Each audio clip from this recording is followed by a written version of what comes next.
Que vois-je? L'ortie, une plante incroyable que tout le monde connaît. Ça, c'est la fameuse, la reine des plantes sauvages, l'ortie. Elle se mange. Le seul moyen de ne pas se piquer avec l'ortie, c'est de mettre des gants épais. Si vous voulez impressionner les potes, vous la caressez tête en bas, vous faites la boulette, vous la roulez entre les doigts, et là, régalade garantie. Au printemps, c'est aromatique, c'est incroyable.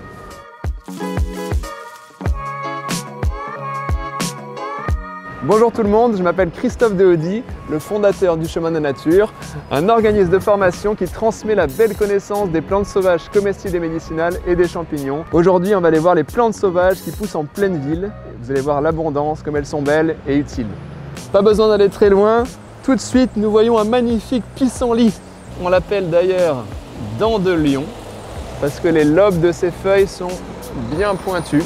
Il a également un petit latex blanc, un petit lait blanc.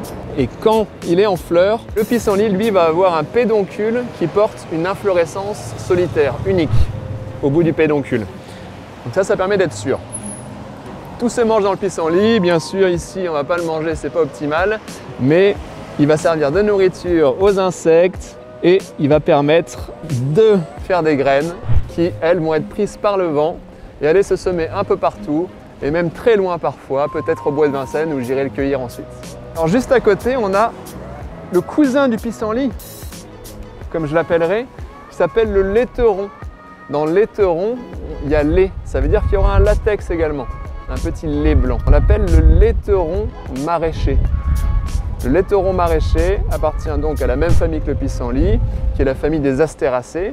Maraîcher, ça veut dire qu'il a été cultivé comme une salade, comme un légume sauvage salade. Voilà, maintenant on la cultive plus, mais on la trouve en nature sauvage et on la cueille quand on sait la reconnaître, bien sûr, parce que la règle numéro 1 du cueilleur, c'est d'être sûr à 100% d'avoir bien identifié sa plante avant de la cueillir, c'est important.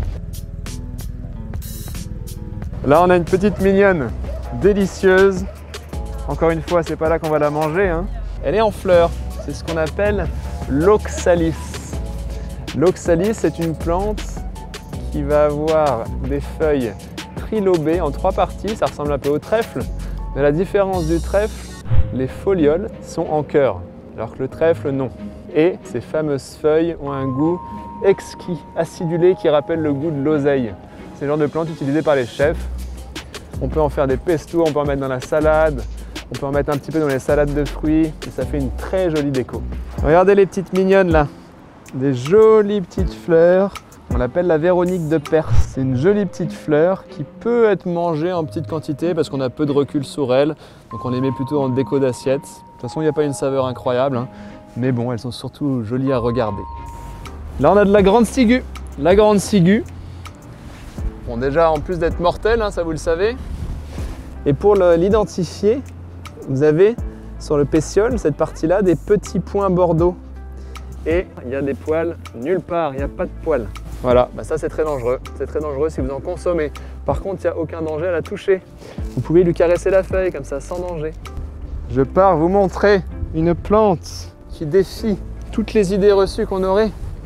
Et en plus d'être une plante, c'est même un arbre. Un arbre qui peut atteindre normalement, quand on a les bonnes conditions, 20 mètres de hauteur, si ce n'est plus.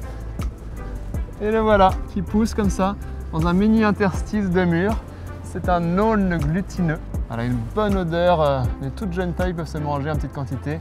Ça a une bonne odeur de réglisse. Voilà, normalement c'est un arbre qui aime avoir les pieds dans l'eau. Bah là, il a les pieds dans le mur. Avant de cueillir, pensez à bien vous renseigner pour savoir si c'est autorisé ou non. Allez-y aussi petit à petit, hein. Apprenez plante par plante, régalez-vous bien et puis vive les plantes!